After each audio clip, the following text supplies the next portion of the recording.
आज की हमारी इस वीडियो का टॉपिक है कल्हड़ी के तालिब अंसारी की डेलीगेट के चुनाव में 1 वोट से जीत। तो लगभग 10-12 साल पहले की बात है। आदर्श नगर उर्फ लालूवाला धनौरा में जो किसानों की सोसाइटी है, समिति है, उसके डेलीगेट के लिए उस वक्त इलेक्शन हुआ था और उस इलेक्शन में कल्हड़ी से ही 2 उम्मीदवार खड़े हुए थे, जिनमें से एक उम्मीदवार तालिब अंसारी थे।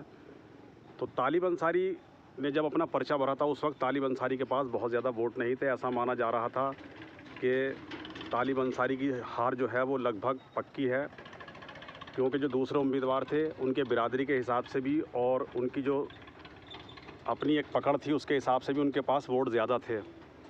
और इस इलेक्शन में कमाल की बात तो ये है कि नारायणपुर, इस्माइलपुर और धनसनी की जो जाट लॉबी है वो भी काफ़ी सक्रिय थी और ज़्यादातर जो बड़े बड़े लीडर्स थे, पॉलिटिशियन थे, वो सब के सब तालिब अंसारी के ख़िलाफ़ दूसरे उम्मीदवार की मदद कर रहे थे।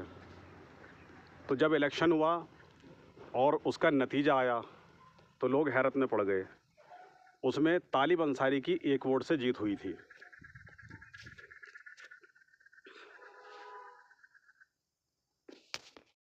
दूसरे उम्मीदवार की हार का जब विश्लेषण किया गया तो उसमें सबसे ज़्यादा खुलकर एक बात तो ये सामने आई कि जो उनको बड़े बड़े लीडर्स इलेक्शन लड़ा रहे थे वो ज़्यादातर लोगों से ज़बानी कह देते थे कि भाई उनको वोट देना है।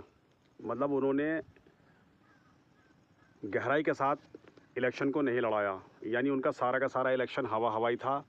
दिखावे में तो ऐसा लग रहा था कि उनको प्रचंड बहुमत मिलेगा और तालिब अंसारी बहुत ज़्यादा वोटों से हारेंगे, लेकिन ज़मीनी स्तर पर तालिब अंसारी की जो पकड़ थी, जो तैयारी थी, वो बहुत मजबूत थी और इसलिए उनकी 1 वोट से जीत हुई।